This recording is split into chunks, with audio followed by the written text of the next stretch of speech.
what I've heard of. Alex Jones is a radio host. He's on a lot of, I don't even know how many. Alex, how many stations are you on? Around 150, Howard. It's great to be here with you and Robin and the whole crew. It's crazy to be here. Been listening to you for more than 20 years. Well, great to have you on, because we saw you on Piers Morgan. And we really enjoyed it. We loved it. I think it was the best Piers Morgan appearance I've ever seen. Well, folks liked it, and they said it was the highest ratings they've had in their entire 2-year history. But I ran into Piers Morgan in Houston a few weeks ago, and he said they're basically scared to have me back on. Why? Why would they be scared of you? I guess they're afraid of ratings. Well, he said on video, I actually caught it on video down in Houston, he said, we don't want to give you that much attention. And I'm like, no. It's having controversy on your show that gave you attention and made it the #1 story in the United States for a whole week, Piers. Well, yeah. I mean, look, the fact that you have an opinion, a strong opinion, and you're arguing with Piers Morgan, that's always good theater, is it not? I mean, as a radio guy, we know that's good theater.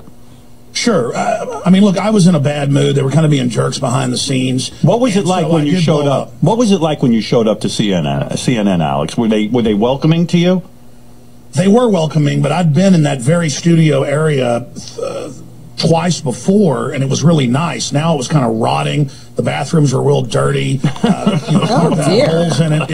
Listen, well, I mean, they admit CNN's basically on the verge of collapsing. They've got a whole reorganization going on, but it basically had the smell of death in there and failure. And they were really angry. And then I have a little bit of a pot belly. Right in front of me, they said, look, he's not wearing a jacket, belly, and said, move him out front with the chairs. And they promised not to put victims on right before me, and sure enough, they did that. And Piers was kind of cold behind the scenes. And then I said, look, I'm going to make my points. And he was trying to run over me, so I just dominated him. You see, Piers always dominates everybody else, so I decided just to give it to him with both barrels. When you go on these shows, because you're a confrontational radio host, do you get nervous at all? Do you sit there and go, oh, God, here's another day at the office. I got to go fight with this guy. I mean, isn't it a lot more comfortable just to do your own show and do your own thing? Yes, in fact, they begged me to go to New York, so I did it. And I'll be honest, I've gotten more and more reclusive just in my own office, my own crew. I just want to go home, or I just want to, go hang out with friends. It is not fun to go battle these people, and I think that's part of the irritation is just that once I got there, he was a empty suit. I mean, I'm excited to get up at 5 a.m. and come on your show because I feel like I know you from listening to you so much. But somebody like Piers Morgan, and I'm not saying he might not be a nice person himself, but as a media person, he is a pure hatchet man with an agenda, and so I just called him on it. Yeah, I mean, you have said that you were scared even to go to New York because you do have conspiracy theories, and you were afraid they were plotting to kill you in New York, right? Oh, no. Well, I mean, just to be honest, I mean, I've snuck into Bohemian Grove. I've covered Skull and Bones. I've covered military operations. I've been arrested in New York for demonstrating, things like that. It was after, well, first, they wanted to drive me the 5 or 6 blocks and pick us up, but I said, you know what, I want to walk down to the CNN building.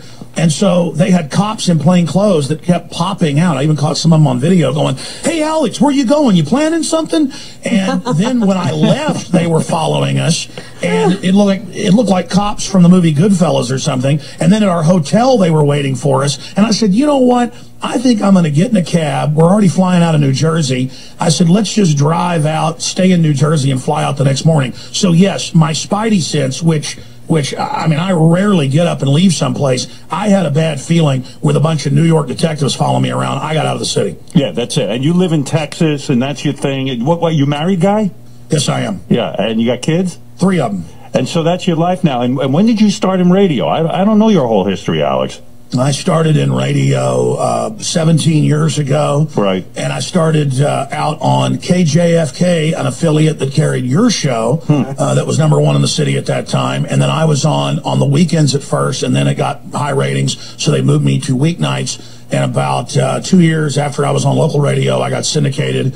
And basically where I dominate is on the internet with Infowars.com and my other news site, PrisonPlanet.com. Were you ever a music guy? Did you ever like play records? Yeah, what'd you do before? Yeah, I mean, No. I mean, I'm only 39, so I was basically in college, and they were telling me America was bad, the Second Amendment was bad, the Founding Fathers were bad, and I'd already read a lot of history, and I thought, man, this is authoritarianism. What college were you going to? I was going to local community college here in Austin, Texas. Right, and so you started to develop your theories, and then you got right on the radio. Who put you on the radio first? The local station, because I started out on Access Television, and the general manager said, we're flipping from hard rock to talk, and we're going to have Howard Stern on in the morning, G. Gordon Liddy in the afternoons, a bunch of other shows, and so that's how I got my start pretty much right away. Your family must have been shocked. You weren't a guy who fantasized about being on the radio, were they? I mean, you were just, what were you planning on being? Well, we've got a ranch. I was looking at ranch management. I was also looking at maybe working for the Forest Service or something, because I'm a big outdoorsman. I never wanted to even be in politics. I was going to community college while I worked another job. I was about to go to the University of Texas, and every class was a bunch of socialist brainwashing. And so I thought, you know what? I was already kind of a history buff, and I'd read a lot of history books, and I thought, I've seen this before. This is authoritarianism. And I thought, I'm going to go down and do an Access TV show, because I started listening to talk radio, and I started calling in to the shows, and I wanted to be able to talk for more than just a minute. And so basically, I wanted to defend the Second Amendment. I wanted to defend property rights. I wanted to defend America instead of hearing it being run down every day. And I wanted to defend the real America, not the big corporate imperial America that we were already becoming, as more of a libertarian kind of paleo conservative, not a mainline conservative, kind of a Ron Paul type conservative. And so I just had a hunger to fight for liberty, and just day one had success, but it grew slowly. Also, you know what, though? I'm surprised you hate Glenn Beck so much. I mean, it seems like you guys are on the same page with a lot of the stuff politically. No. Yeah, though. I mean, Beck's into, like, stockpiling food and everything, getting ready for the apocalypse, and he's warning people about it. I mean, Did you do that? Well, the only reason I've said get ready is because the government's buying 2 billion bullets now. It was 1.6 billion a month ago. The government's buying armored vehicles. The government's stockpiling food. The government's acting like things are going to collapse because of the derivatives and all the financial. What are you afraid of? Seriously, what do you think's going to be happening? That's what I wanted to know. I wanted to know who was after him in New York and what's going on. Yeah, what is going on? What is? I mean, it's kind of hard to sum up the your whole philosophy. But what do you think is going on? What I think is going on is that the United States, and this is all on record. In fact, I actually just posted up at Infowars.com, wake yourself and others up with these free Alex Jones films, information for listeners of the Howard Stern Show, so that people can go see the Army manual that I have in front of me, Internment and Resettlement Operations, FM 3-39.40. And it's not that I'm trying to scare people. If we don't realize that we have tyranny growing in this country, bipartisan, because special interests can just buy off the government and then control the whole economy instead of competing, if we don't admit that we have these dangers, we'll get another Stalin or Hitler or Mao. That's just the way these cycles work. And the United States is not immune from this tyranny. It can and has happened here. We are now in the first stages of what will become a very deep tyranny. I mean, look at this AP headline: Feds buy 2 billion rounds of ammunition. Just 6 months ago, the media said I was making that up when it was only 1.2 billion rounds. DHS contractor apologizes for selling shooting targets of children, women, old ladies, old men. Homeland Security demanded they make $2 million worth of paper targets of children for them to shoot. This is beyond Orwellian. Robert Gibbs, the former spokesman, just came out on MSNBC yesterday. The video's up on the site if you want to go find it, maybe even play it. It's like 20 seconds long. And he says, listen, as soon as I became White House press secretary, they said, look, this drone program that's illegal, killing people without warrants, without any proof, all over the world, you're to say it doesn't exist. And Gibbs says, but it's on record it exists. And they said, look, just do it. And he said, this is like the Wizard of Oz and the man behind the curtain saying it doesn't exist. So even Gibbs is coming out saying it's a total fraud. So what I'm worried about is that our basic Bill of Rights and Constitution is being eroded. And when there's no checks and balances, automatically the worst tyrants in government, in corporations in the culture will automatically rise to the top. So a lot of dudes like you really do believe in, and I mean, listen, that's what the whole second. I don't disbelieve what he said. Right, I'd be saying the whole Second Amendment was about, hey, if things get out of control, the people will have arms, and then they can go and fight the government that becomes corrupt. Right? I mean, that's why you're for the Second Amendment and for no gun limits whatsoever. Right? Sure. I mean, look, it's not like in a perfect world if angels were running things that gun restrictions wouldn't actually save lives. Here's the problem. Some gun restrictions. I mean, obviously, you can't give guns to 5-year-olds and let them walk down the street.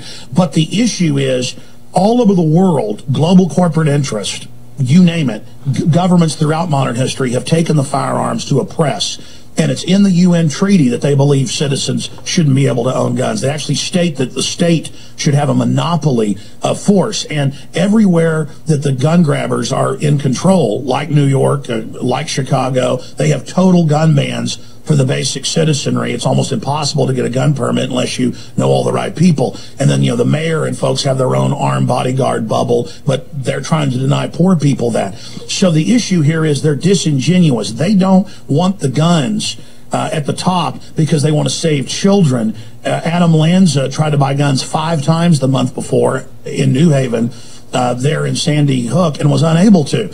The gun restrictions are for the law-abiding citizens because it's the instinct of the tyrants to always disarm people that they want to oppress. And the system's been disingenuous, and people now know, hey, you're not trying to get the guns for reasonable restrictions. You want the guns as part of an overall attack on the entire Bill of Rights. I mean, look, 5 years ago they said, conspiracy theory, the NSA isn't listening to the general public. Now they just admit they're listening to us.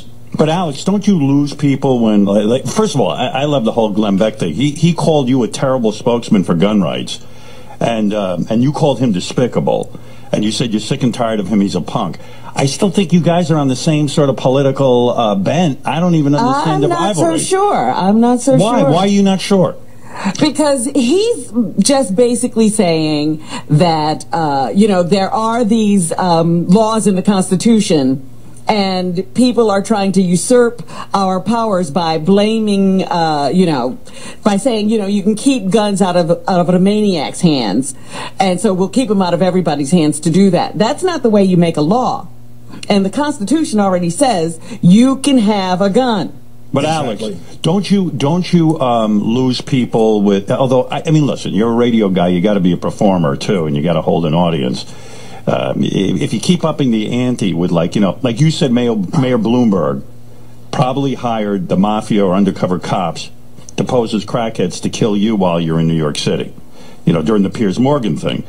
That's where you start to lose people because you're like, you know what I mean? You're gonna like you could probably run for office or something if you didn't go after the really far out there conspiracy theories. Listen, Howard, I totally agree with you that sounds crazy. Right. Okay. Right. Here's the deal. It happened. So I talked about it. I've never put out something saying they're coming after us, look out, this is going on. I was sick when I went to New York, had the flu, was throwing up in the CNN bathroom. That's why I described how dirty it was. It was really disgusting to be bending over a toilet with crap sprayed all over the wall. I mean, literally, not from me, other people. I'm in this filthy bathroom throwing up. I got to go out there, I'm sweating. I'm up there with Piers Morgan. Actually, I wasn't putting on, quote, an act. I was pissed off. I did blow up.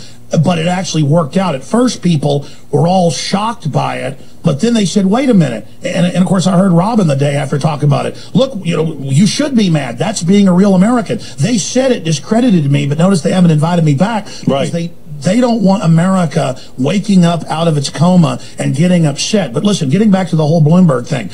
That night, before we left the hotel, it might have been a little panicked. I might have even, in my own mind, exaggerated things. Maybe not. All I know is I caught some of this on tape. Rob Dew, my news director, went with me. I said, man, I feel like crap. Maybe if I walk down the street, because I'm sick, maybe I'll feel better when we get there. So I'm walking the 5-6 blocks, and guys are popping out of doorways that are obviously cops, going, hey, buddy, what you planning? You're planning to do something? I'm a big listener. You think that he was plotting against you, Bloomberg? Listen, I'm just guessing because he runs the city, and they look like detectives to me that I've seen, around Bloomberg when I've been up in New York. Could they have been fans of yours? Listen, the first time I thought, man, that guy probably is a cop. It happened twice, 3 times. They knew where I was at. They obviously had the cell phone tracking systems that the police under Homeland Security can dial into and pinpoint exactly where you're at, just like your wife, if she has your phone code. Alex, do you ever think that you're paranoid, seriously? Because... No, listen, I caught it on tape. That's the thing, is that then I said, I want to be let on the mall exit. I don't want to be let out on the back door. His guys are waiting out there. And we walk out, and there's the guy turning, walking, talking into his sleeve, bumping into the wall, and 2 other guys are walking up like in a Goodfellas movie. And I said, taxi, and jumped in a cab and left. All I know is... You think they wanted you out of New York? Listen, I was arrested. It's on video in New York 5 years ago for nothing. Okay, we were down there protesting at Fox News. They had a live event. What were you protesting? We were protesting media propaganda. Okay. But the point is, I was protesting Geraldo Rivera. The point is that I was in New York. He was having an outdoor deal. We went down there, and the police came. An undercover guy on video, this is in my film Truth Rising, points at me, and they go and arrest me and almost pulled my shoulder out of its socket. Were you? Okay, did you ever I've already ask been in a New York jail. Did you ever ask the police why they did that to you? I mean, you were protesting peacefully, right? You weren't provoking anybody. No, you can go watch the video. You can pull it up. Alex Jones arrested in New York. Go watch it.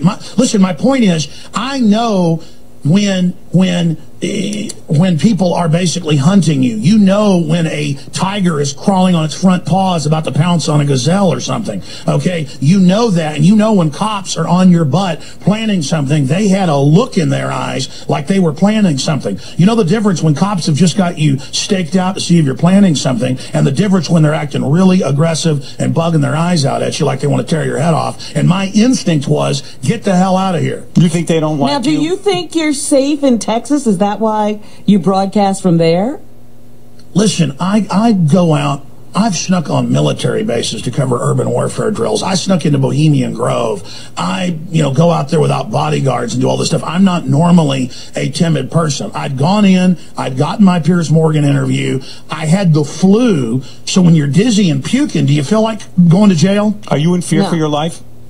Not generally. I mean, I'm in fear for my life when I drive to work. That's the most dangerous thing in this country, right? Is automobiles. But listen, let's just be specific here. I'm bold. I'm the opposite of fearful. I was off balance. I was sick in New York. I was going off pure adrenaline, and that's why. I mean, imagine, Howard. I'm sure before you've had an event or some big thing you've got to do. You're a consummate professional. Have you ever been sick before and had to go on air? Yes. And we're kind of an asshole. Many times. I'm not kind of an asshole every day. I mean, no, you're not. But when you're sick and have to perform, yes, you tend to be almost even more focused. Yes, yeah. It's funny. Some of my best shows are when I'm really sick. Exactly. Right. So again, I mean, sure, I had the flu. I had 102 fever. I mean, did I overblow? Cops follow me around? Yeah. But the point is, it happened. It's on video. Okay, just type in. I mean, we actually caught 2 of them on tape. But listen, how you doing financially, by the way? I mean, you're on 140 stations. You got to be making serious money, right? I do make a little bit of cash, and that's why I've got around 50 crew members and news people, and I don't know how many square feet, like 14,000. No, it's more. It's like 18,000 square feet. And you put the show on the internet as well? Absolutely, sure. I mean, I'm on XM, on 166, and we're on, it's a little over 150 stations right now. And then we're also on Infowars.com with the audio streams, and the podcast is about 600,000 people. And Alex, what happened to you? If there was a time that you got fired by a ton of radio stations because you said 9/11 was an inside job by President Bush. That put you on the map, right, as sort of the leading conspiracy guy. Well, actually, I had gotten up to about 100 stations in 2000, 2001 because I was bashing Clinton for his agenda. And then all I said was, not that Bush had a plunger and was, there like Wile E. Coyote detonating the towers. That's kind of how the media has spun it. It was in Newsweek that hijackers were trained at U.S. military bases. And as a news hound, I was reading this in Newsweek as just a footnote. I was reading about Bush Sr. in the London Guardian and AP with the Carlyle Group and the bin Laden family at his table in D.C. that morning. I was reading about when all air traffic was grounded for 2 days, 15, 16 flights of the bin Ladens out of the country with the FBI helping load them on planes to fly them out, including his, sisters and brothers and people. I remember reading about Colonel Stephen Butler in the San Jose Mercury News wrote a letter And I called the guy at home, and he said, I can't talk to you. I'm getting threats. They started court-martialing him over it. Look this up, Howard. I mean, this is just some of the data points. He said, look, I don't know what happened, but Muhammad Atta was in my class. He was a spy. He was a U.S. agent. Then I interviewed Springman, the head of the visa section of the U.S. Embassy in Jeddah, Saudi Arabia, and he said that they were ordered. And this came out in the Toronto, news, New York news. It was just back of the paper that they were ordered to let 15 of the 19 hijackers in from Saudi Arabia the year before 9/11, and it was flagged as Al-Qaeda, and they were told by the CIA. So what you're saying is you believe that somehow the government used these guys, let them do their thing, and therefore it would disrupt the world and would get us enable us to go into Iraq and to go into possibly Iran. In other words, this was all staged. Well, no, listen, it doesn't mean the whole government or the whole military. It doesn't mean there's not Muslim extremists and Al-Qaeda. Of course there is. Look, here's an example, Howard. You can look up LA Times, New York Times, you name it. They now have to admit it. Our government, the Peace Prize winning president, put over 60,000 Al-Qaeda in Benghazi to then take over Libya and kick Gaddafi out, who was actually working with the West. And now Al-Qaeda's taken the country over and Sharia law and the abuse of the women. Now our government is attacking Assad, who's not a good guy, but compared to Al-Qaeda, he's an angel. Our government and NATO is backing Al-Qaeda in Syria in a 22-month takeover. But then when I want to go fly, I've got to have TSA look for bin Laden underneath my balls. So it's a bunch of crap. They're using it to take my liberty. I'll face whatever so-called danger there is, real or manufactured. Stop using Al-Qaeda to take my liberties. And now look at Homeland Security, Howard. You saw it in the news a few years ago. They said the #1 terror threat is returning veterans, gun owners, conservatives, libertarians. They're now flipping the script to say it isn't Al-Qaeda, forget them. No, it's libertarians. They're the new terrorists. And that's my problem, just briefly, with Glenn Beck. Look, I got offers 10, 12 years ago. Hey, stop covering this New World Order. The big syndicators, we'll put you on 500 stations, Alex.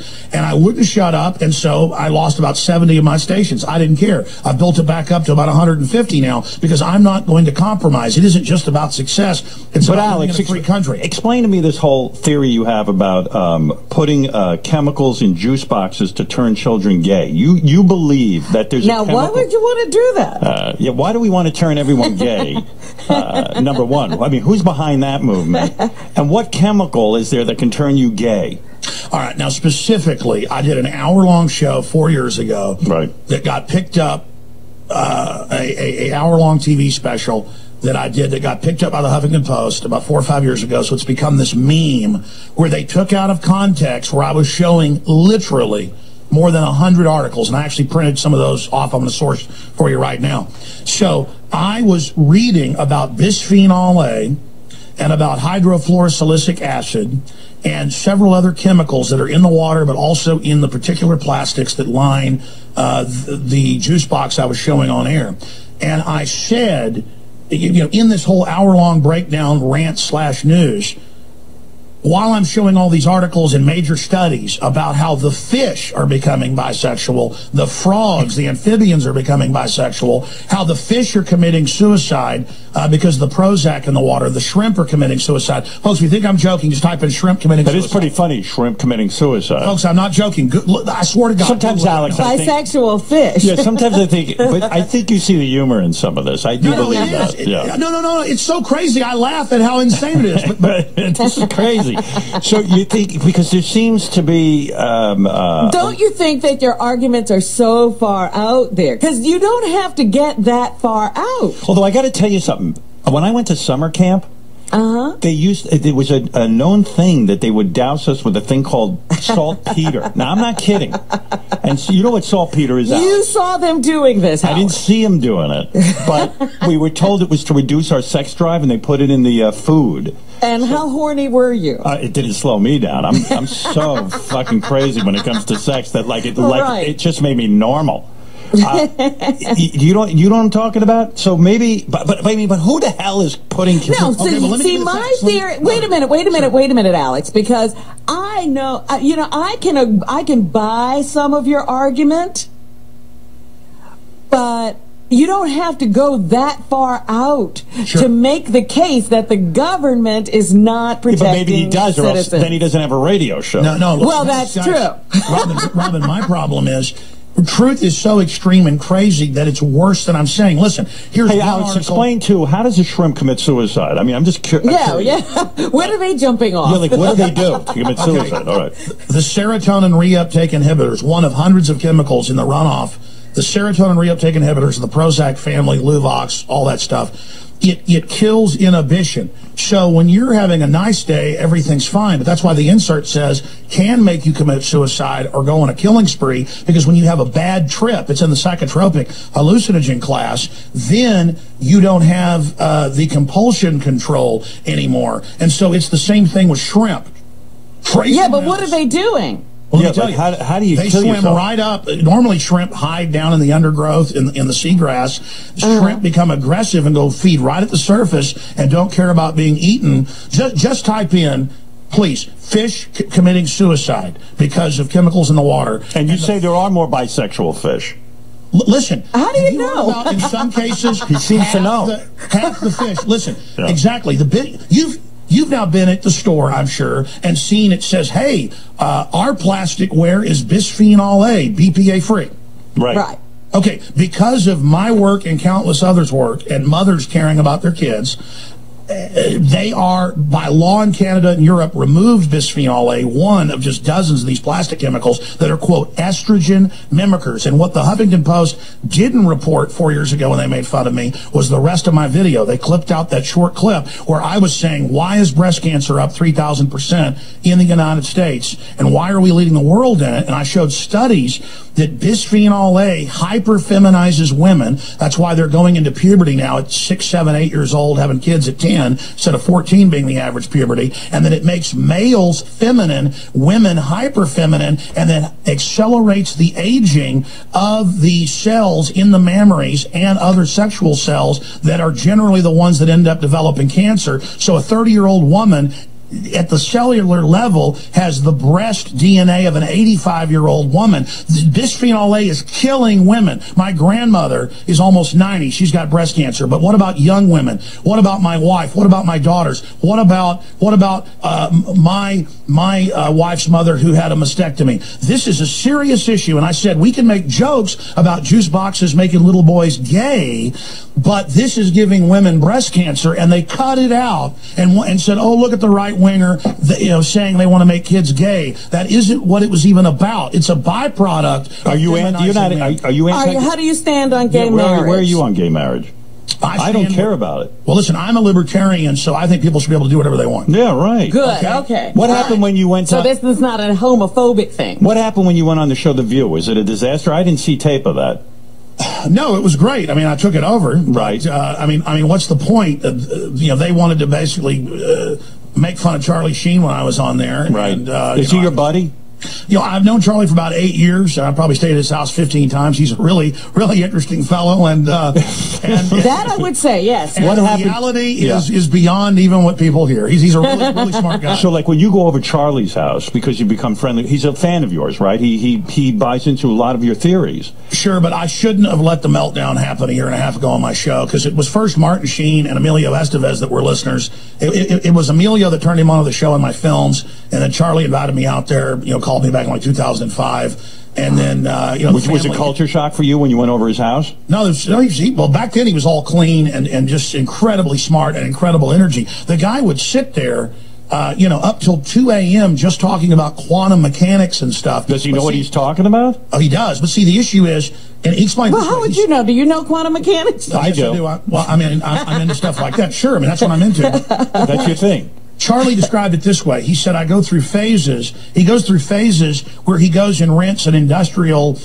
telescope to be able to, shoot video with the Department of Defense telescope of geoengineering going on. And then he goes through a thing where he's studying ancient manuscripts. And then he goes through a phase where... Yeah, but maybe he's like... seven hookers a day. Yeah, right. Were you ever there with the hookers and saw that whole thing? No, I was just joking. Did he ever try to do drugs with you?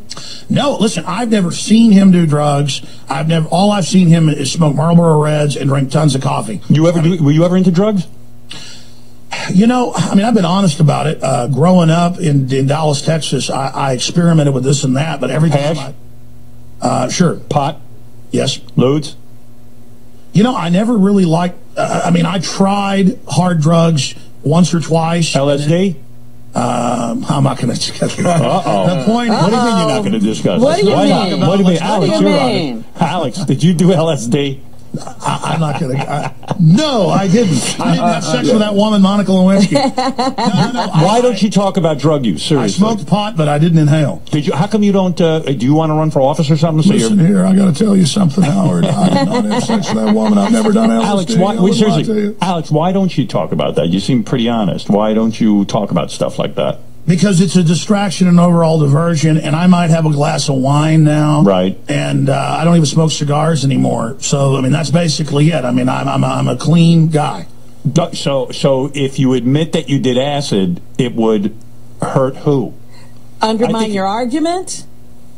Well, yeah, then Howard would say, well, that's why he's so paranoid. No. I wouldn't say that. No, I did acid. I mean, it was the biggest mistake of my life. I'm high on reality. LSD was the biggest mistake of my life. It really was. It was a huge mistake. I tried it in college. I took 4 hits one night, and it really screwed me bad. I mean, I'm glad. Well, that's why you way overdid it. I did. I took 4 hits of window. Alex apparently knows. And I'm very anti-drug as a result. I've never done it. You know a little too much about it, honestly. Alex's show is at Infowars.com. You don't miss Alex's nightly news I've got to check this out because he's an I want to know guy. what's going on. At prisonplanet.tv. When you know what I want to know? How does he? Going back if I could. Sorry, go ahead. Yeah, go ahead. Wait a minute, but how does he do you let your children go to a regular school, or do you homeschool? What do you do? Homeschool, you gotta be. Sure, I want to say this. You know, Hillary says kids that are homeschooled are shut-ins. It's the opposite. Quite frankly, it's almost an elitist thing nowadays, and I feel bad for folks that, you know, don't have the money to have somebody stay at home and take care of the kids.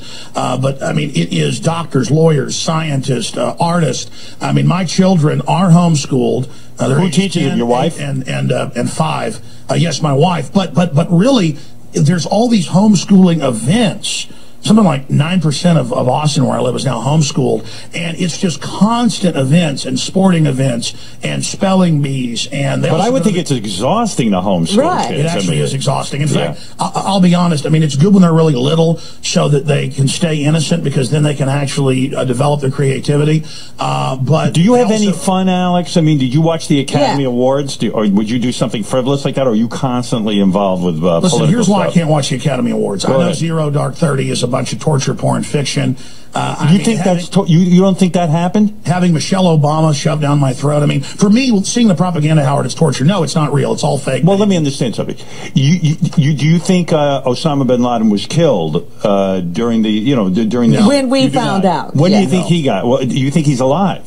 Well, I mean, here's the issue. See, let me just go back for a moment. You really don't believe they killed him? Let me just break this down. Go ahead. Okay, I said day one with Dr. Steve Pachinik, who was the former head of the State Department and CIA psychological operations. He's the guy that got the Anwar Sadat deal at Camp David. He's the guy that, I mean, he's super famous. He's the guy that co-wrote Tom Clancy's books. Okay, I can probably get him on for you if he wants. He's pretty reclusive. I just want to go on record as saying I think Osama right now is being eaten by gay fish and suicidal shrimp. I think he's in that water right now. He's the bisexual shrimp, or I believe they're sucking his dick right now. But go ahead, Alex. Hey,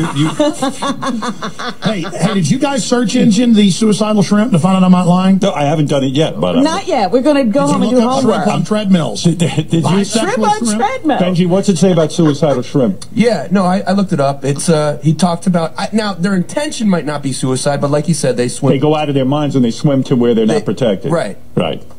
There you go. Did you look up suicidal fish? Hey, what do you think? What do you think of the this thing we did? We saw it in the news. These cheeseburgers at McDonald's. Do you know how they keep them out for a year and nothing changes in the meat or the cheese?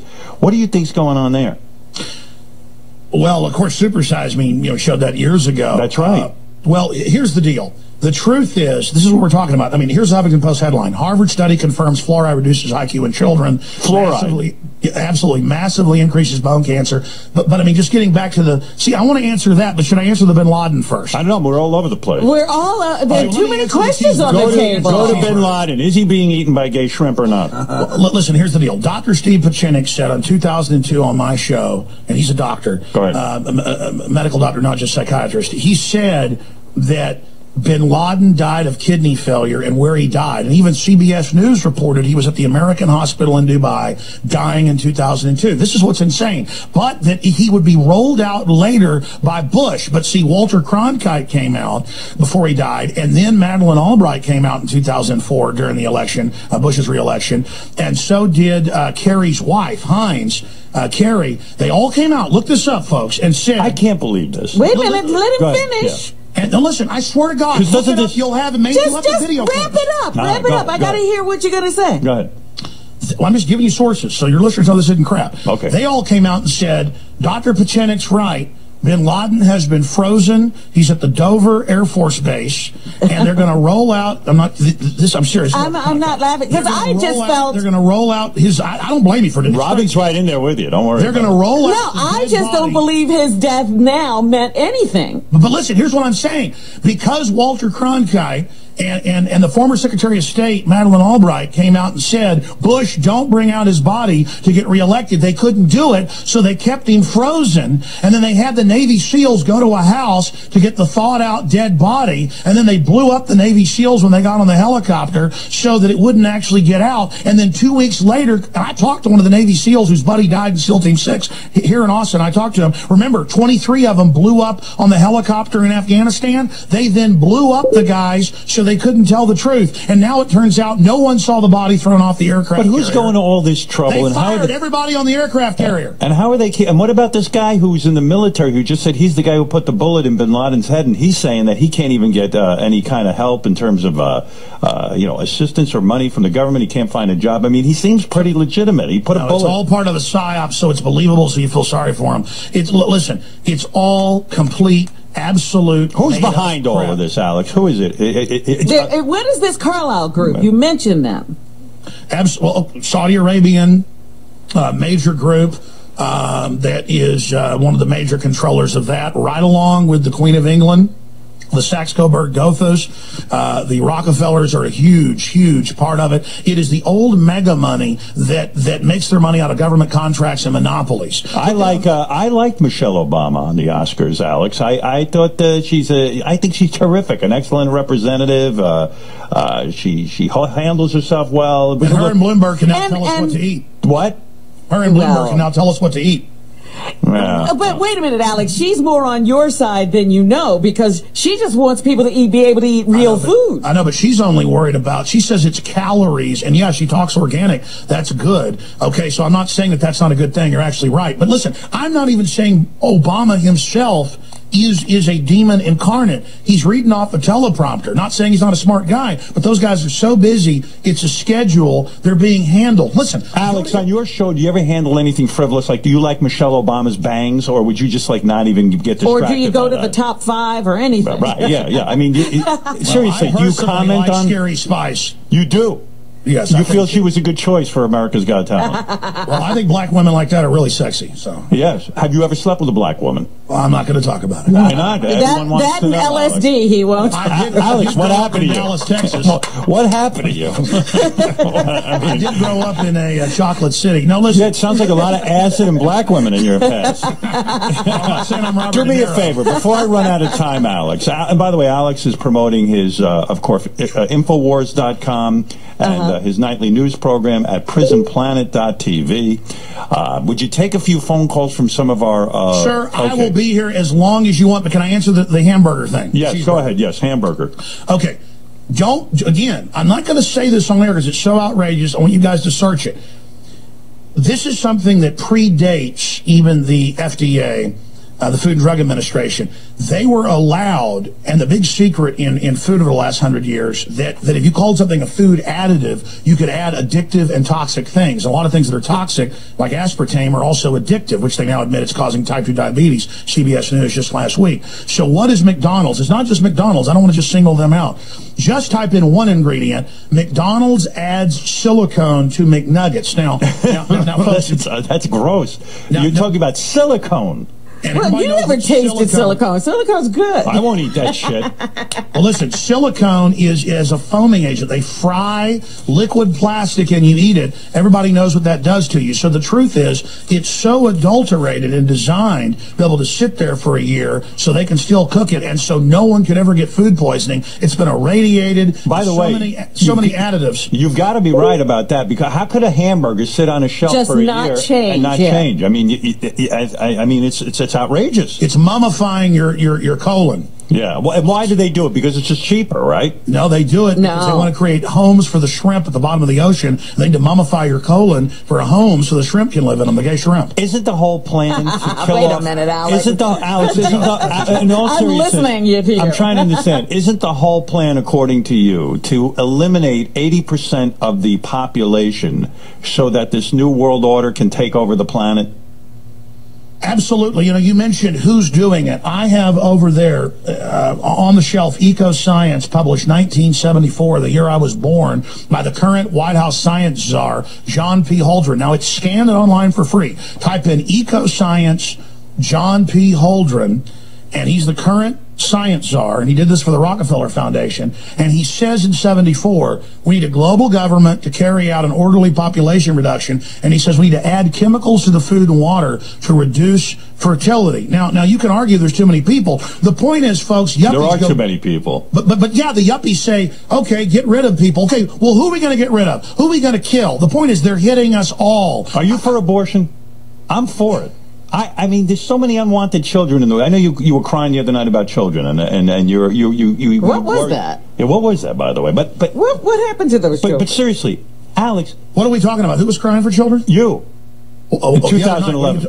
I heard a tape. About? We played a tape of you crying over some children. I don't know what the hell was going on. Well, I have actually cried for real sometimes. But listen, here's the issue. On the issue of gay marriage, it should be a state issue, as Ron Paul has said, and the state shouldn't even be involved, period. And on the issue of abortion, they carry out abortion for population reduction. And again, I'm going to say it. Margaret Sanger, you can pull up her writings, university writings, scans of the letters in the National Archive, where she said, we're going to pose as liberals so that blacks trust us. We're going to hire black doctors and preachers to sell them on a welfare state, to take over the black community and break up their families so we can abort them. And they abort fully 52% of blacks since Roe v. Wade in this country. So again, we're talking about blacks. So you're against abortion or you're for it? I'm asking people. Okay, I can hear the argument of, oh, it's a woman's right, or she got raped, or whatever, her first trimester. I'm saying there's too many people on the planet who are unwanted and unloved. Abortion because those are humans, and they're even aborting people, Howard, up to 9 months. Babies that 9 years. I'm for 9 years. I got to tell you something. There's so many unloved, unwanted children. And by the way, most people who are for the abolition of abortion, They don't give to charity, and they don't sit there and take these children. They're not adopting these children. They're not adopting these children. Sure. They just want more children. It's a nightmare. Let me ask you this. Because once the children get here, who's taking care of them? Sure. The Journal of Pediatrics last year called for killing kids up to age 3. Thank you. Thank you. Howard, are you serious? Are you going to actually shoot 3-year-olds in the head? No.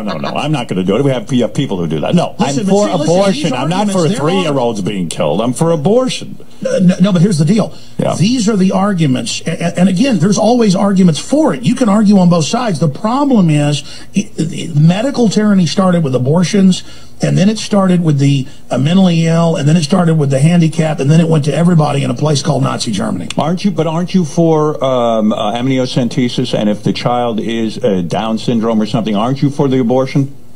Well, here's the deal. The state has even been pushing to make people have abortions. Did you see where they made that 9-year-old? That's not answering the question. But what about you? I'm talking about. I mean, amniocentesis, okay?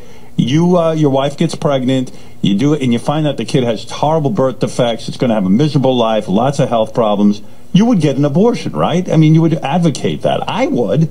Why should a child suffer? But then it's going to be if the child has a cleft lip, and then if they have a club foot. Well, okay. Well, no. We can fix that. Come on. We can fix that. I don't know. The eugenicists are talking about the government screening stuff and saying if you're aggressive, or they say the child could be mentally ill, and they call being aggressive and loving liberty mentally ill. Hey, Alex. Official psychology well, see, manuals. this is where you know, because now you're saying, well, we couldn't trust those people to tell us the truth. Hey, do you believe in aliens? Because there is this conspiracy. We have this guy Riley on it. You know, he believes in aliens. Do you believe in aliens? Do you believe that there is life on other planets? How would I need a raise? I can't do this voice. Can you play a clip of him? Because if I hear a clip of him, I could actually imitate him. Can I hear one? Look at her. Look at him. But wait a second, Alex. It's all too easy. Do you believe in aliens? Do you believe alien life forms were here? When I left you, I was but the learner. Now I am the master. All right, take a few. Hey, was your father a dentist? Conflict. Yes, Alex, he is. Is he proud of what you're doing, or does he think you're nuts? My father, who's well-read and study history, he said, yeah, you're right about a lot of this, but our government's not that bad, and it's going to be okay, and things will work out. That was him 17 years ago. Now he's like, oh, my God, it's all real, it's horrible. And what's really got him freaked out... He's less trusting now. But, Alex, are you really getting anything done? I just want to... Listen, it doesn't mean I have all the answers. I just want to get people thinking. I want to get people talking. I want to get people to not be cookie cutter and to think outside the whole left-right paradigm. And that's where I'm different than Glenn Beck. Here's my issue with Glenn Beck, okay?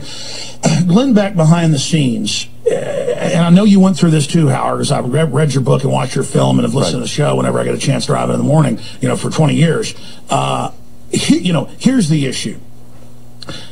Going back, we all had, for whatever reason, local radio hosts that wanted to defeat us, or even people at the stations we worked that had a hard-on for us. And I didn't understand it 17 years ago. It was because they realized I had more talent than them. Right. And listen, I got Michael Savage coming on my show today. He's probably the second biggest, the terrestrial host out there, not the king of all media. I mean, I behind the scenes know a lot of other big national hosts. The point is that I'm a big supporter of what Matt Drudge does, DrudgeReport.com. Right. I'm not here try to tear down other people. I'm not competitive because I know it's all wide open. I'm just into info. That's what I like. Glenn Beck has behind the scenes for at least 6 years tried to damage me, tried to take me down. He lied to his audience. Here's an example. I'm in New York 2 years ago to go on The View, on ABC, and on CNN, and on NBC. But I was going on Fox News, and it's lunch, and I'm eating a steak right next door at that restaurant, right next door to Fox Center. And I'm supposed to go on not one but two different Fox shows, and the producers come over, and a well-known Fox personality, and goes, I really got to apologize. I've been on Fox many times, probably 15 times before that. They said, we really apologize. Let us get your lunch. And I'm like, don't worry about it. And I'm sitting there, and I'm eating my steak, great New York steak. That's why I wish I lived in New York sometimes, and even better than Texas. And I'm sitting there, and they tell me, yeah, Glenn Beck is crawling the walls over there, saying, people are going to pay for it, and he's going to hurt careers of underlings if we let you on these other shows. And by the way, he's done it over and over and over again. So in other words, he will actively go out and try to undermine your career and stop you from working. And whatever we cover 3 days later is on his show. I see. I mean, here's an example, Howard. There was a story about 3-4 months ago going around where he's putting out fake TV commercials of a UN Agenda 21 takeover, and I'd seen them, and I could tell they were fake, and that it was a hoax. And I said, no, Glenn Beck's not for the UN on his Dish Network show. This is a hoax. And I instructed my 10-plus writers and webmasters. I said, don't post that crap. We didn't tell one weekend person. One person, they posted it. I saw it, called him and said, what the hell is that? It was up 32 minutes. And with web caching, it had been up actually about 5 minutes. Glenn Beck's people had already screenshotted it. He went on air and said, I was defaming him, lying about him. I mean, that's a setup, folks. He's watching me 24/7, and it's creepy. Yeah, and wouldn't it be weird, like, if, let's say you're right about everything, the world, goes pretty much away the way we know it, and you and Glenn Beck are the only two guys left because you guys have been, stockpiling food and everything. It would be crazy. Can we come over to your place? Yeah, we're gonna get down there with you. So now there is a conspiracy theory out there that you yourself are a CIA agent. Have you heard that one? Absolutely. There's conspiracy. Look up this one, that I'm a blood-drinking reptoid lizard from Planet Pop-Tart. And that I'm CIA. Listen, here's what I want, Howard. If we cover the evil that's happening, it won't happen because we say no to it. But if we deny tyranny's growing, it will take over. Okay? And so, yeah, of course, that's the problem. The government and the mainstream media have been caught lying so much and shoveling such pure crap at people for so long. How many guns do you own? But let me just finish this point briefly. Go ahead. I mean, it's so important. It's so important. Go ahead. They've been caught lying so much that now no one believes anything. And so they think that I'm a blood-drinking gay lizard who is all... I'm joking. Type in Alex Jones as a homosexual lizard. Have you ever had gay sex? Gay space alien lizard who's a KGB agent. And so what's happened is the general public doesn't know what to believe anymore. And so you were asking, what was the last question? Have you ever had gay sex? Have you ever had gay sex? You said no. Hey, how long have you been married? 12 years. What was the other question? Any cheating on the wife? No. We're never going to see scandal with you? No, I'm a pretty hard-working guy. Hey, listen. Where do you stand on anal sex? Honestly. Come on. Is that more important? I did? Oh, okay. I know what it was. What was it? I forget. I want to hear anal sex answer. Alex. He gets stuck. By the way, you were married to a Jewish woman. Well, yes, on my wife's mother's side. Yes. And do you buy into any of those conspiracy theories that the Jews are behind everything? Well, let me explain this. That's why he married one, Howard. Right, smart. Important issue. Yeah, why not marry a Jew and get in on all of this? Listen, this is not an exaggeration. Right. If you go online, and you will get more results for Alex Jones, Mossad agent, Alex Jones Jew, for me than you will Benjamin Netanyahu. Right. I'm not kidding. The Nazis and all of them, I'm not exaggerating. I am like the #1, I'm actually proud of this, most hated person by Nazis worldwide for whatever reason. I don't even really know. Yeah, I wonder why. I mean, I think I cover some of the conspiracy topics that they want to hijack and run. Yeah. And the fact that I'm not letting them take over the debate really pisses them off. How many guns do you own? That was the question. Can I just finish the Jewish thing? Okay, go ahead. I mean, I'm not going to be rude to the show. But no, go ahead. I'm fascinated. Keep going. Well, no. Listen. Yeah. Here's the deal. Every group has mafias in it. And there's a Jewish mafia. There's a Muslim mafia. There's Irish mafia, Italian mafia. And so what's happened is some of the Jewish interest groups like ADL and others, they've gone way too far, demonizing people that criticize what, like, oh, Bernie Madoff's corrupt. Oh, you're anti-Semitic. No, Bernie Madoff's a crook. Like Ken Lay, who's not Jewish, is a crook. Are we saying people, the English Lay, now you're saying British are bad. You're racist. You don't like Ken Lay, or this or that. They use it as a way to divert people off. So certainly there's plenty of corruption. Certainly they try to use the anti-Semitic label to demonize anybody who is standing up for the Palestinians. All that kind of stuff goes on. But separately, experiencing the fact that because my wife's part Jewish, then they go, well, that makes your kids little hook-nosed Jews. We want to kill them. And that's all over the web. They want to kill my kids. Wait a second. My issue is the nastiest people I've run into, I've got to say, are the Jew-obsessed folks who, by the way, think no one can be successful unless they're Jewish. So now they say, I'm Jewish, and I've never had any success from working hard. I've been successful because the Jews have done everything for me. Right. Well, that's what I thought. Finally, how many? I'm just interested in your gun collection. What is your favorite gun, and how many guns do you own? Okay, my favorite gun is a Barrett 50 caliber. Go ahead. To give you an idea, I bought a Barrett 50 caliber for $5,000. It's now worth $20,000. How good a shot are you? I mean, if you really had to, be tested in terms of your accuracy. Do you go to the range and all that stuff? To me, the range is the scariest place to go. There's so many maniacs at I used to go to the range all the time, but no more. Well, I go out to my buddy's 12,000-acre ranch right outside Austin. Oh, so you can go shooting outdoors. Yeah, my friends, one of them's famous rodeo world champ, and the other guy's a country music singer. The Steiner brothers have a really nice ranch, and we go out there. We can shoot it, shoot it a mile away with 50 calibers, and with a Barrett 50 cal, it's handheld artillery. In fact, go to Infowars.com. I'll post up there some of our gun shows we've shot. Have you ever had to pull a gun out on anyone? No, I haven't. But expanding on that, I didn't want to sound too wild. I have more than 50 guns, because here's the deal. They've all gone up in value. I bought, when I was about 18, the first gun I walked in and bought, that I bought at a Walmart, was a Ruger range rifle. It's basically like a wood-stocked M16, but semi-auto. I bought it for like $250. It's now worth over $1,000. So it's an investment for you. For me, but I've never sold any of them. I literally, most of my guns have doubled, some have tripled, some have quadrupled, and I've got them distributed, all over the state, basically, and it is a big part of my nest egg. And also, yes, But when you first bought that gun, what was the purpose? You just like to shoot, or you're interested in guns? What's the deal? Kill the hippies. No, we have a lot of wild hogs on our ranch. And they eat the baby deer, and they're a big problem, a feral hog infestation. And so I bought that because I was working my way through school and college, wasn't getting a lot of help from my parents, so I wanted to work on my own. Your father's a dentist and he didn't help you out for college? He helped me out a little bit, but not much. What is up with that? That's awfully cruel. Listen, I went into sales right away out of high school. See, I was making good grades in college, but I was successful because I was. But the old man could have helped you.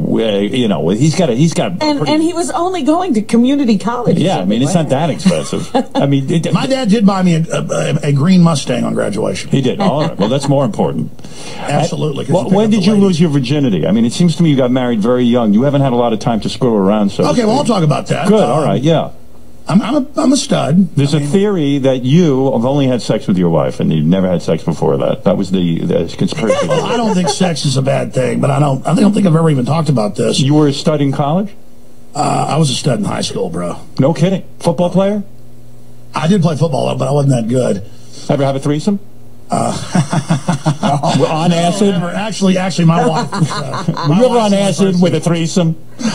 I'm not going to answer any of those questions. With black girls? With black women and Jews? Women. Did you ever have a threesome? Seriously? I don't particularly like threesomes because I like to. So you had them? I like to pay attention to what I'm doing. How old were you when you lost your virginity? That Vulcan mind meld that goes on. How much of a stud were you? How old were you when you lost your virginity? I was 12. No kidding. To a teacher? No. It was a 15-year-old girl down the block. Look at you. God almighty. Well, see, here's what happened. I remember... Look at you. That sounds like child abuse to me. No. I remember when I was like 10. Oh, no, it's not bad when you're actually little and it's somebody your age. But the point is, listen, here's the issue. I agree with that. Yes. Listen, here's the issue. Let's just all be honest about it. I'm a red-blooded American, and because I played baseball, just locally in golf and stuff in the neighborhood, we grew up in an upscale golf course area. I hung out with all the older kids who were like 15, 16, 17, and I heard them talking about all their girlfriends, and then the kids my age would lie about all the girls they'd had. So I thought I was behind the curve when I was like 12. And then, you knew what you were doing sexually at 12? Yeah, what did you do? It's like a duck to water, man. Wow. Are you over 6 inches? Fish to water. Do what? Alex, are you over 6 inches? I'm not, I can get the job done. Really? Where are you on porn? Are you for? You must be for porn. You're a libertarian. I don't really like it because I think it. I think it takes from the reality. I like the visceral. You don't masturbate at all? Not really. No. Really? I like the real thing. No kidding. Nothing like the real thing, Howard. Once in a while, it's fun, no? Look up, you always tell people look up babysitter porn on YouPorn. There's something you can look up. No kidding. But my issue is... Look at you. My issue is... 12 years old. That's fascinating. Yeah. And so you were the aggressor, you got the 15-year-old. You got the older woman. No, she seduced him. Yeah, no, that's what happened. I learned the joys of older women at that. How did you know? Did she guide you through your coitus? No, I didn't need to be guided. Really? Come on, it's like riding a bike, man. Yeah, but if you've never ridden But if you've never ridden... I don't know. It looked like I knew how to ride that There's bike. A theory out there, and I'm just going to put it out there, that this girl you had sex with was an Israeli agent for the Mossad. I'm not kidding. I've read it, and I know it. Listen, Alex, you're a lot of fun. Alex Jones is at the Infowars.com. He has a lot of information. You can see. And we don't know where this information comes from, but he has a lot. But I'll tell you what. The guy mixes it up. He does his thing. He certainly presents it well. He loves provocative radio. I'll tell you what I've learned. I've learned there's gay shrimp. I've learned there's bisexual fish. I've learned that Alex Jones had sex at 12 years old with a 15-year-old. Lest anyone think he's not a red-blooded American, you're out of your mind. Well, he has made love to black women, Jewish women, and possibly LSD. and probably took LSD. But wait a minute. Conspiracies. Actually, I'm actually a virgin right now. It was all lies. It was all a joke, Howard. I was pulling your leg. I was going to get to a bunch of calls, but... well, wait a minute. Wait a minute. Coming up, but you know you want me to stay. Well, yeah, I do want to... Shut up and quick answers. Let's do a couple. But wait a minute. One concern I have is when people just stir and stir and stir controversy. Yes. It really doesn't do anything. And if you really are serious about this stuff, you have to do something about it. Look, he's doing a radio show. He's got to keep. So you believe he's just entertaining? I believe Alex believes what he believes in, but I think he also has the pressure of being an entertainer, and he has to keep coming up with stuff. That's not my point. If it's true what he's saying, he's entertaining. How would anyone know it's true? But what? He claims that he's researching. Well, you know what? Whatever. Alex, let's take a couple of phone calls. Sure. All right. Let's see what people have to say. Let's go to Johnny O. Johnny O, go ahead. What's up, Howard? How are you doing? All right. Johnny's a listener from Louisville, Ohio. Go ahead, John. Okay. I am actually a super big fan of Alex Jones. He has some really interesting theories. The only thing, Alex, that I can really disagree with you with is some of your thoughts and theories on the Georgia Guidestones. I've actually visited the Guidestones. What are those, the Georgia Guidestones, Alex? Fill us in on that. It's something Ted Turner secretly paid for there in Georgia, calling to keep the world population below 500 million. That's a 90-something% reduction. So you think Ted Turner... What's a Guidestone? A Georgia Guidestone? Ted Turner has called for world government to forcibly reduce population. No. When you look at shit like that with a negative connotation, Alex, then you are going to have... Let me ask you, is that your Christian background coming out, like, when you think of that stuff? Listen, I do love God. I do have a relationship with God. I do have a spiritual side. You believe there's a personal God that you're going to meet when you die? Listen, the universe is wide open. Did you see the big German studies and MIT studies finding that it appears reality is a simulation and there's something holding it together and that it's organized? I mean, we haven't seen any studies, by the way, Alex. Stop asking us if we read study. We don't read anything. Rob and I are empty vessels. Listen, brother, let me tell the guy something. People who say there's too many people, you could argue that, but hey, are you going to kill yourself? Here's my deal. What does it mean? What does it mean? Hey, there's too many people. Everybody's saying that. Start blowing your heads off. Right. Well, no, we're for the people who are here. We want to just keep everyone else off the planet. All right, let's go to Hans. Oh, Hansy, Hansy, you must love Alex. You believe in every conspiracy, right? Right. I find it coincidence that my show is postponed and then this guy gets to come on this week. See, there's a conspiracy. Yeah. Fuck you, Alex. Oh, you sound tough, man. Don't hurt me. By the way, Hansy's a big conspiracy guy. He believes in the Illuminati. Where are you on that, Alex? The Illuminati is on record. They got the documents in the 1780s there in Germany. Hansy claims I'm in the Illuminati. It became the Jacobins in the French Revolution. And there are National Archive letters of George Washington who battled the Illuminati here in America. Okay, but Alex, see, this is what I don't get. See, you give out information, and I'm not even denying that. Like, I learn a lot from you. But the part is that how do you get away with this stuff? How do you sneak into Bohemian Grove and nobody in the FBI, CIA touches you? See, that's why I think you. Because the force is with me, buddy. Hey, and by the way, he uncovered gay shrimp. Let's see you do that, Hansy, when we give you your show. No, suicidal shrimp. Suicidal gay shrimp. Hey, Alex, what if Hansy's show is such a success and you turn into Glenn Beck and you try to undermine his show? Listen, I wish him success, but you know who needs more time? It is the guy that thinks he communicates with aliens. He's got the best voice in the world. Riley. Yes. Captain Jenks, you're on the air. Listen, if you play a clip of him, I can actually copy him, but I have to hear it first. Go ahead, Jenks. Yeah, Alex, I was just curious how you could allow yourself to cry like such a pussy little bitch girl on TV. I am. You cried on TV? You know what? Because real men break down and cry sometimes. I have real emotions. Alex, why do men in this country... Alex, why do men in this country think that if you cry, You're some sort of pussy. Doesn't it take a real man to show emotion? Listen, I don't usually cry. Back when I got in a lot of fights, it wasn't just women. I was like in street fights. I used to walk, 4 miles when I was like 15 years old. If somebody challenged me to a fight on the railroad tracks. And let me tell you, you better watch out. If I start crying, I can stomp your ass in the ground. Are you a good physical fighter? I'm a little out of shape now from just sitting here all the time. But yeah, I'm a badass. Yeah, and you've beaten up guys? Yeah, I put people in comas. You have? What? Is that documented? Where can I read that? Well, it's all sealed in juvenile records. I'm just joking. I'm not tough. Right. This guy would kick my ass in a minute. Everybody that talks about being tough's a wimp. Captain Jenks, you've never cried? No, I cried, but not on national TV like that. I'll play for him and let him in. Well, I don't even know which time was this that I was crying. Is this the tape that I played earlier? Oh, my goodness. The children. Yeah, that one. Wait, let's see if I have it. I don't think I have Captain it. Jenks, I'm shocked at you. Yeah, let me see. JD1 in red, Howard. Here, Alex, I'll play it for you. You gotta watch the video. It's unbelievable. Hey, Bapa Booey, you thought I was going to come on here and be mean to Howard. I'm not. I like real people, man. You're a little Yeah, man, I'm keeping it. crying like that. Oh, come on, Jenks. I was crying like the guy in Deliverance. I can't find. Squeal, piggy. Let me hear you squeal. All right, here it is. This is you crying, Alex. Here you go. And then last night, God just showed me so much, and I couldn't even talk. And I do not even feel worthy to be here bringing you this information. And it just absolutely brought me to a place I've never been. To where God just really says, you want to see the evil? Here it is. Feel it. And to feel what the children are feeling, God Almighty.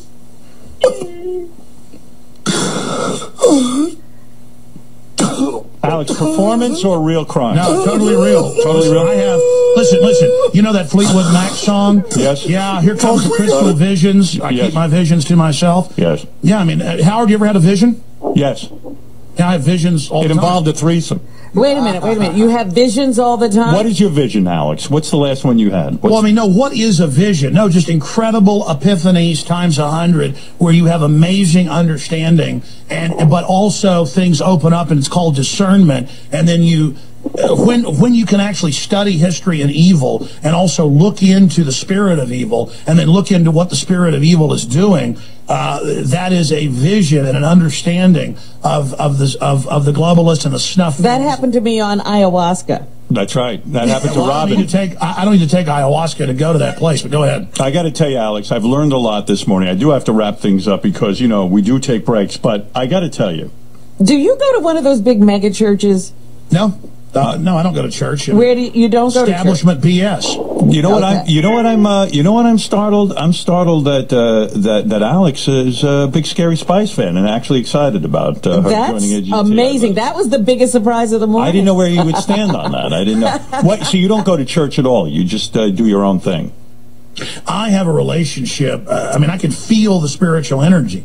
And I have goodwill. I want everybody to go into the future. I want humanity to survive, not merge with the machines. They're planning to get rid of the whole military, have it all drone, all robot. It's a technocracy. Read Why the Future Doesn't Need Us by Bill Joy, where he goes to a big technology elite meeting with 200+ billionaires, people that own these major systems. This was in Wired magazine in April of How many 2000. How many books are you reading a week? And he said the elite plan on basically killing everybody. The elite don't want people anymore. They have robots.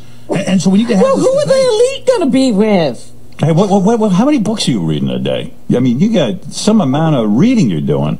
I have read probably 400 books on history. I've probably read 200+ books written by globalists. And how many a week?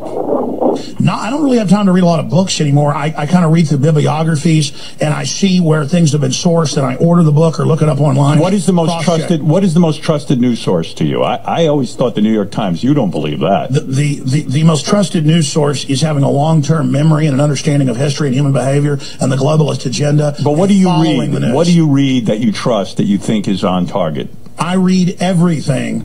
and Publication. trust none of it. What publication do you like? It's not so much a publication. There are real reporters pretty much everywhere. Who do you like? Who's your number one guy? I know it's not Piers. He said Drudge before. Drudge? I don't know if he's like... Is Drudge? I mean, DrudgeReport.com is the one place where you can really, I mean, if you're the king of all media, Matt Drudge is the king of punching something out there and being able to make something the news of the day. That is unbelievably rare and unique. Because it's all the big radio hosts, the national news. I've been in national newsrooms. They all have it on Drudge.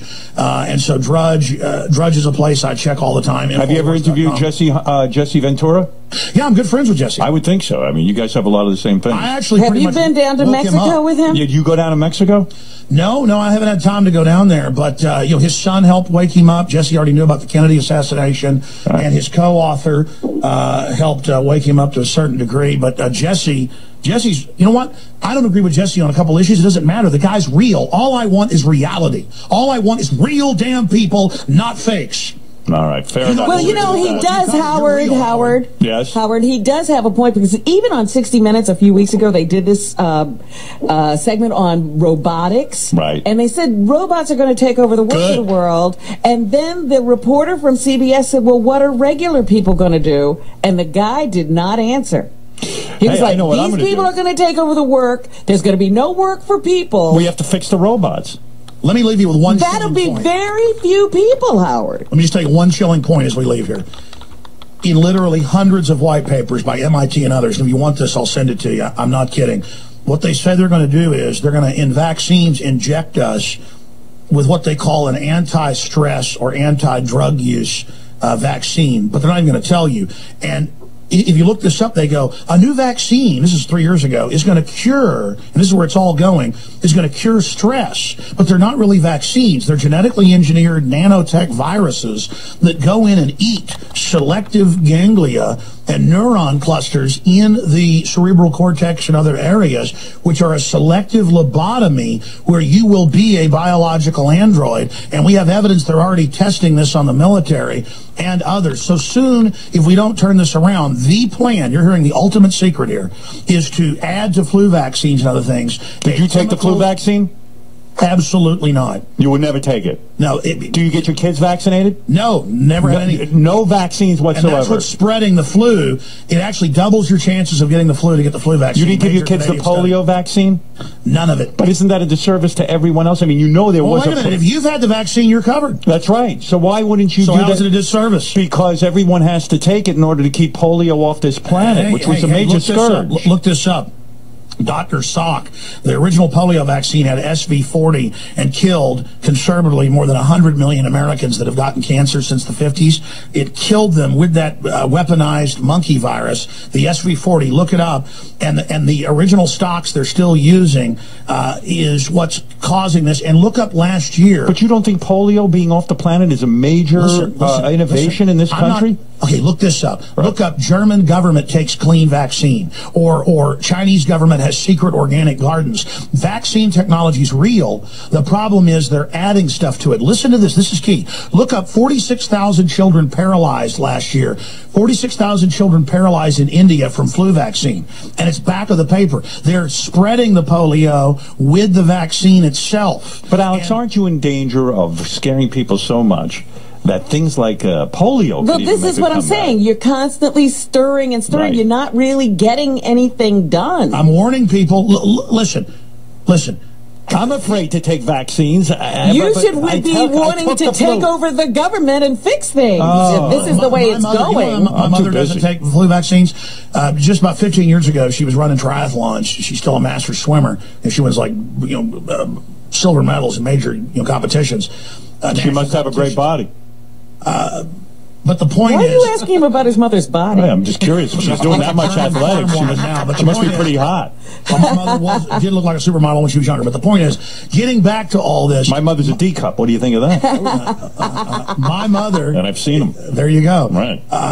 Listen. What did your mother do, Alex? You're getting all befuddled. Yeah. They told her on the team, they said, everybody go get a flu shot, and almost killed her. She doesn't take it anymore.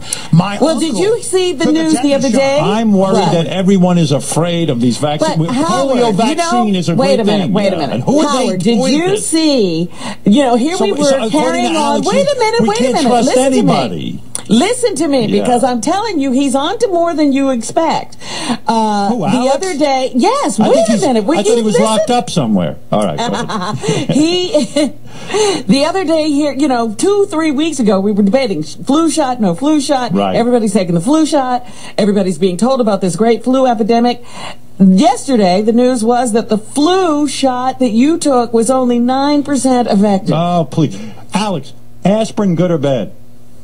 It's good unless you're under 3 years of age. It's a miracle drug. All right, listen, I got to wrap this up, so I'm going to ask you one final question. Yes, sir. You said you like truthful people, you don't like phonies. Give me your list of the 5 biggest phonies on this planet. Oh, my God. Come on. Give me 5 names. We won't even know them. No. Saxe-Coburg, Elizabeth Saxe-Coburg Gotha. Notice we never know their names. How many people? That's what I'm saying. That's there the you Queen of go. England. Elizabeth Saxe-Coburg Gerber? No. Elizabeth Saxe-Coburg Gotha. You're saying that's the Queen Mother? No, that's the Queen. Queen Elizabeth II. Oh. And I do mean the second. Yeah. Her real name, notice it's House of Windsor. That's a brand name. They're actually a German family that's not even German. Did you know they're Transylvanian and that their lineage is actually to Dracul and the Dracula Castle? Wow. And that they actually She is there a vampire. A vampire. No, come on, Alex, give me 5 modern-day people who Well, Queen Elizabeth is here. Right, who is the worst person on the planet right now who's a big fake phony?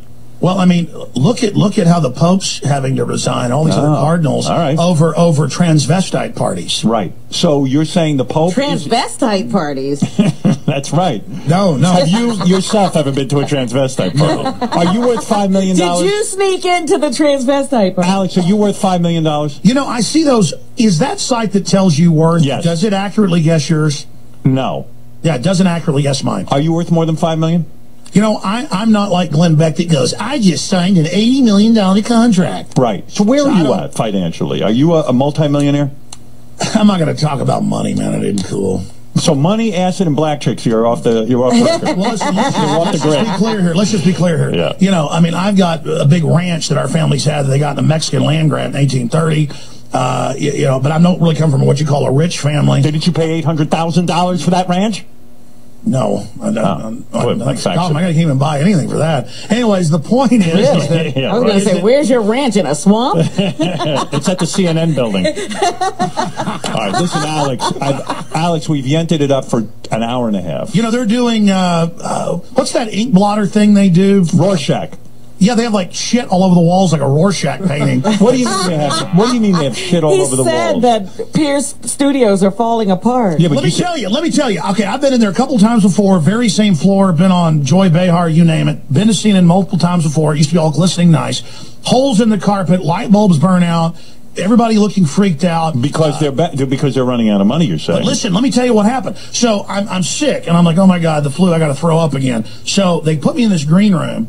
And I go in there and I'm like, is this on purpose that they put me in a bathroom that literally had like diarrhea projectiled across the wall in some type of, who was the art guy that splattered all the paint? Pollock. Yeah. Okay, but it's just like black crap, green crap, brown crap. So it's like a Pollock painting. This is shocking what you're saying. Listen, so I walk through because here's how it works. You've got on one end a green room and a TV set and, a picture of Fareed Zakaria on the wall. So then I walk through the makeup areas. I'm there about an hour early. And I want to go see the other green room because the Kennedys haven't shown up yet in Dershowitz. So I walk in, open up that bathroom. It's filthy. So I was going to get mad. I was like, you put me here in purpose? Because I'm not a neat freak. But, I thought there's no way they put me in a room with feces all over the walls, on accident.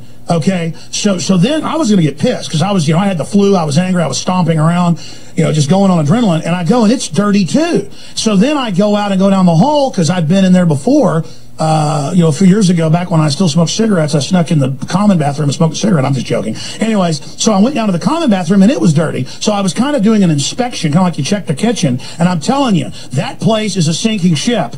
Wow. Wow. Now you've blown the lid off everything. Listen, Alex, I got to go. Alex, I got to go. Check out Alex Jones. There's more. I was watching Wolf Blitzer, and you know the Situation Room. It's all you say Wolf floor. Blitzer shit all over the walls at no, listen. He has a white floor on Situation Room. Next time you're watching, watch the white floor. And used to it was all glistening white. There's like black and brown spots and scuffs on the white linoleum. Look carefully how threadbare they are. When you watch CNN, you'll see the rotting. It's a rotting carcass of propaganda and garbage. Howard and Robin and all of you and Bapa Booey. See, I was nice. Thank you, Alex. Thanks for having me. Why would you be nice? Well, of course. What's the agenda? He's like, I'm telling you, Howard. Well, I saw his email. He's a nice guy. He goes, this guy is a Morton Downey Jr., and he's going to come on there and try to show you up like a jerk. I'm telling you. No, Howard. Gary was like, I was excited to have you on. After I see you on Piers, I go, I got to get this guy on the air and talk to him about it. I was a fan from the first time. I'm a fan of Bapa Booey, so I want him to be my friend now. Good. He can come produce your show. Check out. Fascinating, I'll tell you that. He's a very fascinating guy, Gary. And Gary, don't worry, I'm not letting you go over the Alex show. You're going to stay right here with me. I don't think I can pay him what you're paying him. That guy makes more money than I do. Check out Alex Jones at Infowars.com, and don't miss Alex's nightly news program at PrisonPlanet.tv. Alex, thanks for coming on. Howard, it's been amazing. Hey, will you come on my show? I know you're too busy. I'm way too big for your show. You need Michael Savage coming on today. You need 100 more markets. No, yeah, I'll come on one time. Yeah, when I'm promoting something, I'll come on. You bet. When you got a booker, hey, you'll get big response on my show. All right, Alex, I'm there. All right, take care, bro. All right, take care. Alex Jones, everybody.